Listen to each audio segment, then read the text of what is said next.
Kenapa gempa bumi bisa terjadi? Selamat datang di kelas Insight. Bayangkan kamu sedang duduk di rumah. Semuanya terasa normal. Kursi diam, meja diam, lampu menggantung di langit-langit. Tidak ada yang aneh. Kemudian, tiba-tiba, lantai bergerak. Pelan, lalu semakin terasa. Gelas di atas meja bergetar, pintu bergoyang, lampu bergerak.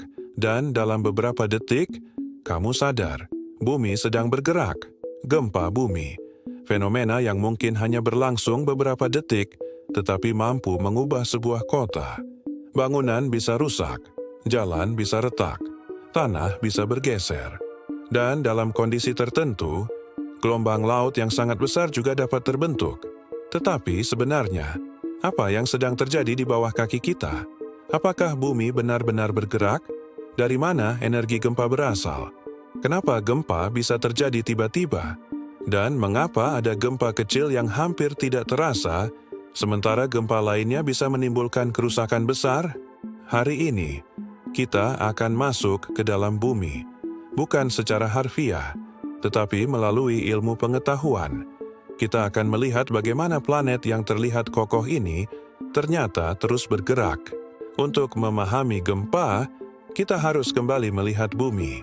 Bumi bukan sebuah bola batu yang utuh dan diam. Lapisan terluarnya disebut kerak. Di bawahnya terdapat mantel. Dan lebih jauh lagi, ada inti bumi. Kerak bumi bersama bagian teratas mantel membentuk lapisan kaku yang disebut litosfer. Litosfer ini tidak berupa satu bagian utuh. Ia terpecah menjadi beberapa lempeng besar, lempeng tektonik. Ada lempeng yang membawa benua, ada yang membawa dasar samudra, ada juga yang terdiri dari kombinasi keduanya. Dan yang paling menarik, lempeng-lempeng ini bergerak. Pergerakannya sangat lambat, biasanya hanya beberapa sentimeter setiap tahun. Bagi manusia, hampir tidak terasa. Bayangkan kuku jari kamu tumbuh, kurang lebih seperti itulah gambaran kecepatannya. Tetapi, gerakan yang sangat kecil, jika berlangsung selama jutaan tahun, itu dapat menghasilkan perubahan yang luar biasa. Benua bisa berpindah, pegunungan bisa terbentuk, lautan bisa berubah, dan gempa bumi bisa terjadi. Sekarang, bayangkan dua lempeng bertemu. Ada beberapa kemungkinan, mereka bisa saling menjauh, bisa saling mendekat, atau bisa saling bergeser. Salah satu penyebab utama gempa adalah pergerakan di sepanjang patahan.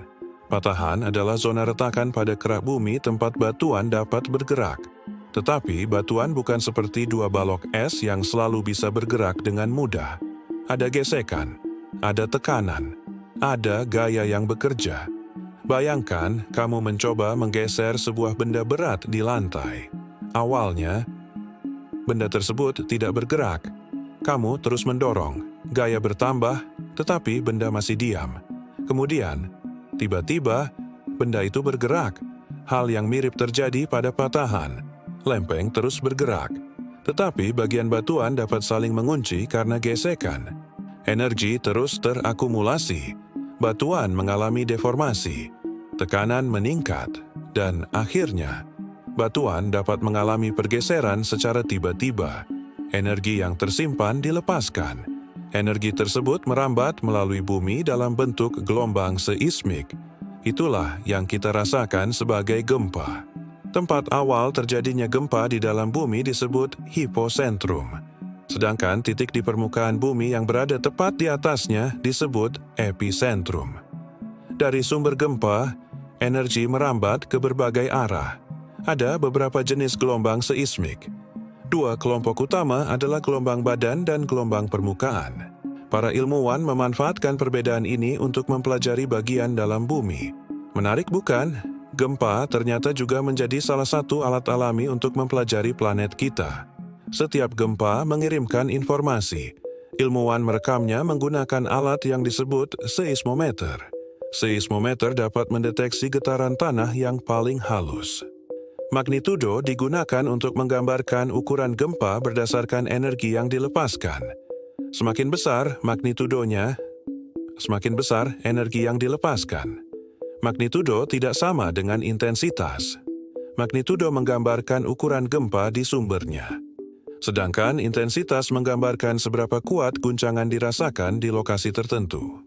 Kenapa lempeng bumi bisa bergerak? Bumi memiliki panas internal yang berasal dari peluruhan unsur radioaktif dan sisa panas pembentukan bumi. Mantel sebagian besar bersifat padat, tetapi dapat mengalir sangat lambat dalam skala geologis. Pergerakan material ini berkontribusi terhadap pergerakan lempeng tektonik. Lempeng samudra yang dingin dan padat dapat menunjam ke bawah lempeng lainnya. Proses ini disebut subduksi. Disinilah gempa bisa terjadi sangat dalam. Indonesia sendiri berada di kawasan yang sangat aktif secara tektonik, di pertemuan beberapa lempeng besar. Inilah alasan pengetahuan gempa sangat penting bagi kita. Gempa besar bukan berarti bumi tiba-tiba menciptakan energi. Energinya telah terakumulasi lama, seperti karet yang ditarik. Ketika dilepaskan, energinya keluar cepat. Mengapa gempa sangat merusak? Jawabannya bukan hanya magnitudo, tapi juga kedalaman, jenis tanah, dan kualitas bangunan. Ilmu gempa adalah tentang melindungi manusia. Sampai sekarang belum ada metode yang dapat memprediksi gempa dengan tepat. Namun, kita bisa meningkatkan kesiapsiagaan melalui sistem peringatan dini.